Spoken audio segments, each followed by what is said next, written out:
Ever feel like you're kind of stuck in the shadows? Not quite black, not quite Mm, white. I know what you mean. Yeah, those gray areas, right? Mm-hmm. Like a tough decision, no easy answer. Mm. Well, today we're diving into one of those shadowy spaces. We're looking at something, well, most of us think we know, the U.S. Constitution, but we're going beyond the legal stuff, the jargon. Right, right. We're going to look at it through, personal experience. Absolutely. And that's exactly what we're doing with Heidi Schreck's play, What the Constitution Means to Me. Oh, interesting. She really grapples with this idea that the Constitution's power, it can protect, but it can also fail individuals, Really? especially women and especially in her own family. Wow, that's heavy stuff. So not your typical, law school lecture, huh? No, not at all. It's really quite a journey. She takes us back to when she was 15. Oh, wow. Yeah, a debate champion. And she had this rock solid belief in the Constitution, thought it was amazing. Mm, She even describes it as a crucible, which I think is such a powerful image. a crucible. I mean, that makes me think about something being tested, purified, Yeah. like by fire. Exactly. She saw the Constitution as this vessel Okay. where all these different states, different opinions, even conflicting ideas all get thrown together. And somehow they forge something new, something strong. Pretty optimistic, right? Yeah, especially for a teenager. Yeah. But you mentioned family stories. I have a feeling, things aren't always that rosy. You're right. What happens when those stories, those experiences, Right. kind of clash with, that idealistic view? Well, that's where things get really interesting. Okay. Schreck reveals these stories about her grandmother and great-grandmother and the domestic abuse they suffered. Oh, wow. And back then, they just didn't have the legal protections that we have today. So it's like she's putting that romanticized view of the Constitution up against, like, the harsh reality, what a lot of women faced, even though this document, supposedly guaranteed their rights. Exactly. And to really understand her argument, we need to talk about this key distinction in legal theory. All right, go ahead. Negative rights versus positive rights. Okay, all ears. All right, so think of negative rights as protections from the government. Basically, it's the government saying, hey, we won't mess with your right to free speech, your right to practice your religion, and so on. Mm-hmm. And the Constitution, for the most part, it's built on this idea, these negative rights. Okay. Positive rights, on the other hand, are more like entitlements. Okay. Stuff the government should be providing. Things like the right to education or healthcare. So negative rights are about what the government can't do to you. Yes. Positive rights are more about what the government should do for you. Yeah. That's a big difference. Huge. And Schreck argues that this focus on, negative rights, it kind of contributed to that lack of protection for women, like her grandmother, her great-grandmother. I see. So she's connecting her personal story to these bigger ideas about law and how it works. Exactly. Does she give any, real-world examples of, this clash between the negatives and positive rights? Oh, absolutely. She dives into some Supreme Court cases. Right. One that really stands out is Castle Rock v. Gonzalez. Okay.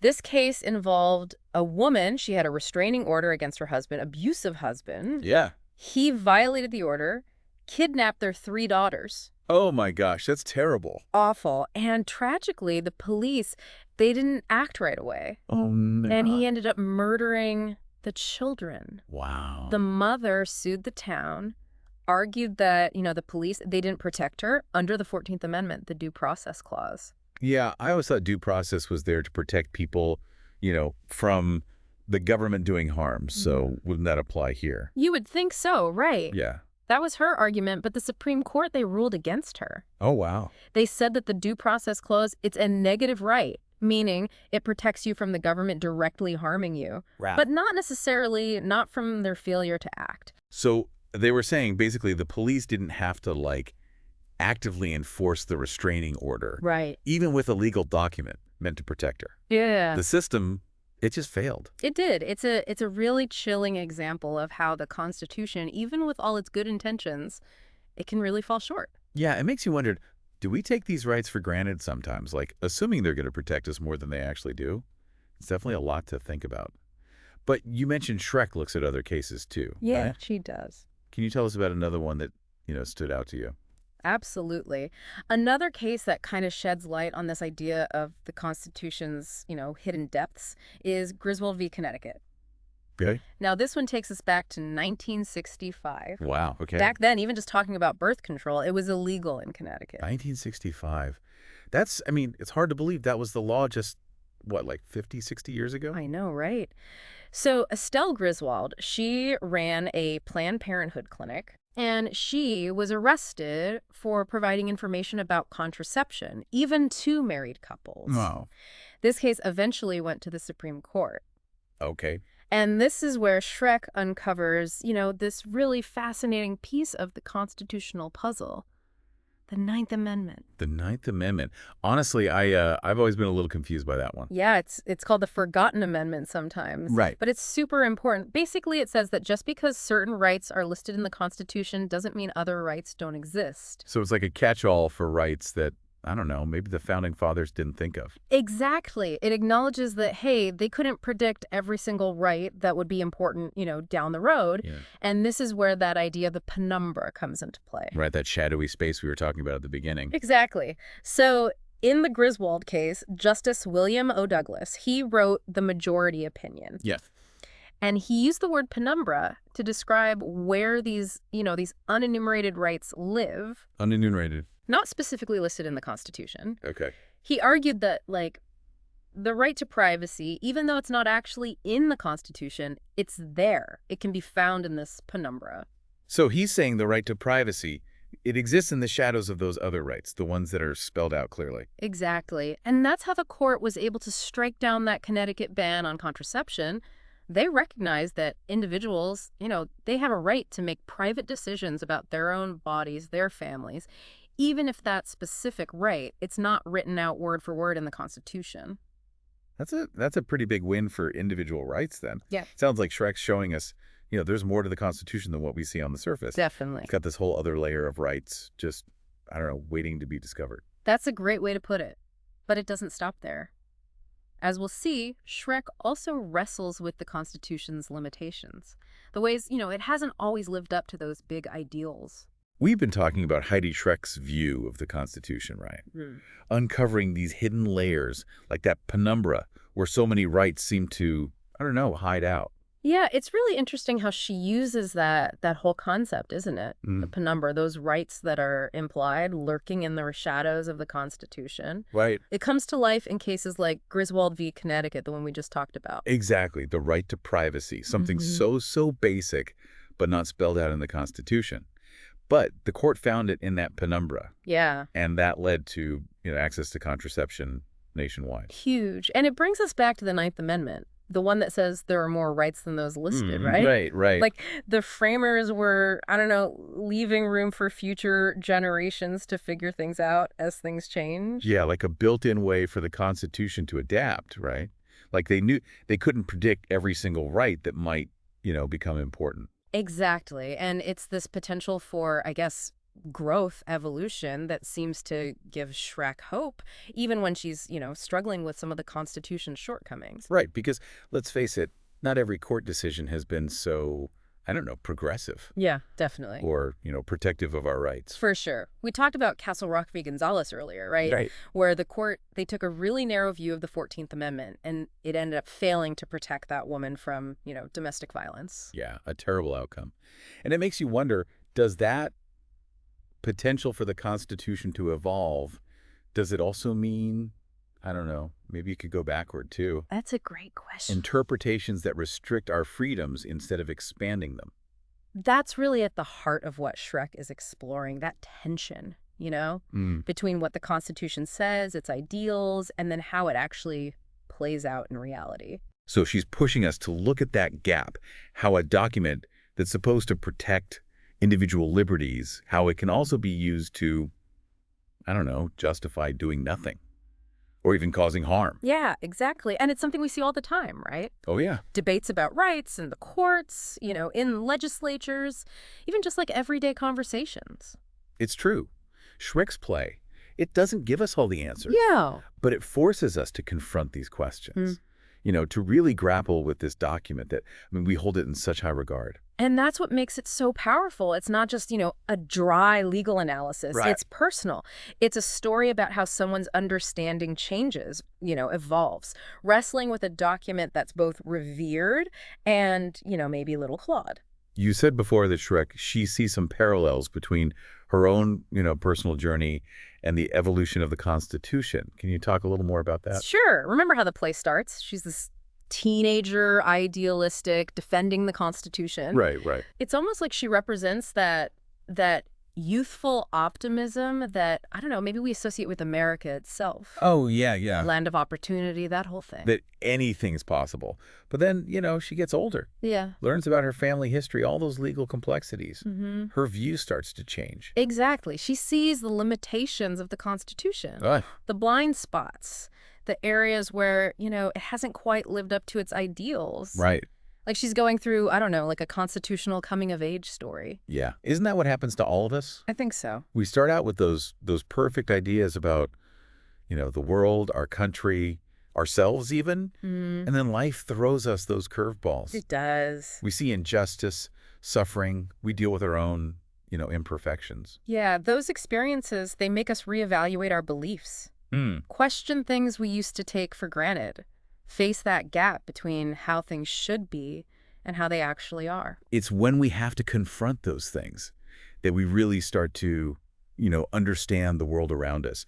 And for Shrek, it's the Constitution that's at the center of that reckoning. It's like she's holding up this document, this revered document, like a mirror. Yeah. It reflects not just the Constitution's complexities, but the complexities of, I don't know, American society itself. And through that, she's challenging us to have a deeper, more nuanced conversation about what it means to live in a nation founded on, these principles that they're aspirational, but sometimes deeply flawed. That's a powerful message, especially now, Yeah. when things feel so divided. Right. It's easy to get stuck in those, black and white categories. Totally. Right versus wrong, us versus them. Yeah.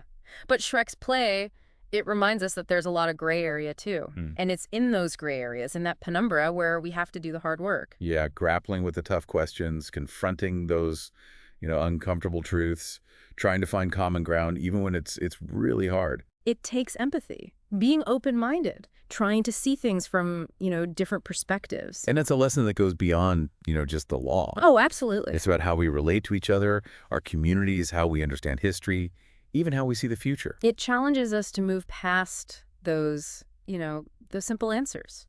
Embrace the complexities of being human. Well said. So, as we go into the final part of our deep dive, I'm curious to see how Shrek ties all of this together. Me too. We've explored these hidden depths, the shadows, the contradictions, but where does it lead? What's the final message she leaves us with? That's what we'll explore next. We'll look at Shrek's concluding metaphor and some of the questions she leaves us to ponder. So we're back, continuing our deep dive into what the Constitution means to me. Yeah, we've been on quite a journey with Heidi Shrek, haven't we? We have. Exploring those hidden meanings, those layers within this document we all, I think, kind of take for granted. It's been really fascinating to see, how Shrek's view has changed, evolved. From that super idealistic teenager to, well, a woman grappling with the Constitution's good and bad, its triumphs and failures. Right. We saw how she connected her family's experience with domestic violence to those bigger questions about the Constitution's ability to, really protect our rights. Yeah, and we dug into those legal ideas, the Ninth Amendment, the penumbra, where so many important rights seem to be, tucked away. Right. But as we said before, it's not just a law school class. No, definitely not. Shrek brings this personal, emotional side to it. And I'm really curious, how she wraps it all up in the last part of the play. Me too. You mentioned a metaphor, something about a changeling. What was that all about? Yeah, refresh my memory. So towards the end, Shrek talks about this memory from when she was a kid. Okay. This belief that she was a changeling. I'm changing. Like a child swapped at birth, waiting to be claimed by, I don't know, her real family. Yeah. Like something out of a fairy tale. Exactly. And she connects us to the Ninth Amendment and, the potential for rights to change, to evolve. Almost like she's saying we're all changelings in a way. So constantly searching for, our true identity, our place in the world. Yeah. Just like that changeling waiting to be, claimed. I think that's part of it, yeah. It's this ongoing struggle we all have to figure out how our ideals match up with, reality, Hmm. what it means to be American. And the Constitution, even with its problems, it gives us a framework for figuring that out. But how does she tie this, fairy tale idea to something so, I don't know, concrete like the Constitution? Seems like a big jump. Well, she focuses on how the Ninth Amendment is open-ended, Okay. how it acknowledges rights that go beyond what's specifically written down, Yeah. rights that maybe we can't even imagine right now, waiting to be discovered or even created as we, learn and grow. So the Constitution itself is like a changeling, transforming as we figure out new rights, face new challenges. I think so, and that's really her main point, I think. Okay. The Constitution isn't just this, set in stone thing. It's alive, capable of changing, adapting. But that doesn't just happen on its own, right? No, of course not. It takes us, the citizens, to be engaged, Right. thinking critically, being willing to challenge things when we need to. It's like she's saying that penumbra, it's not just a legal term. Yeah. It's where we, all of us, are figuring out what our rights are and our responsibilities. And that takes constant work, doesn't it? Being willing to have those hard conversations, Yeah. fight injustice, work towards a better future, even if it means pushing the boundaries of, what we thought the Constitution was all about. So what does this mean for, for us listening, or not legal scholars or anything? Right. How do we connect with this changeling idea and, this idea of being active citizens? That's the big question, right? Shrek doesn't, lay out a step-by-step plan, but she pushes us to embrace that changeling within ourselves. The wise that our understanding of a constitution, even our understanding of, ourselves as Americans, it's always changing. So engage with the document. Yes. Question it, celebrate the good parts, but also really look at where it falls short. Be those active citizens she talks about. Exactly.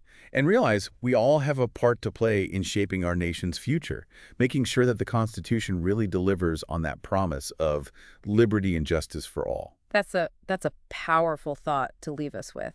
Thanks for taking us on this deep dive into Heidi Schreck's, really unique and thought-provoking view of the Constitution. It was my pleasure. Right. And to everyone listening, keep those minds working. What does the Constitution mean to you? How does it impact your life, your beliefs, your hopes for the future?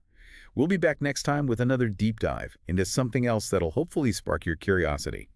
Until then, keep exploring, keep asking questions, and keep learning.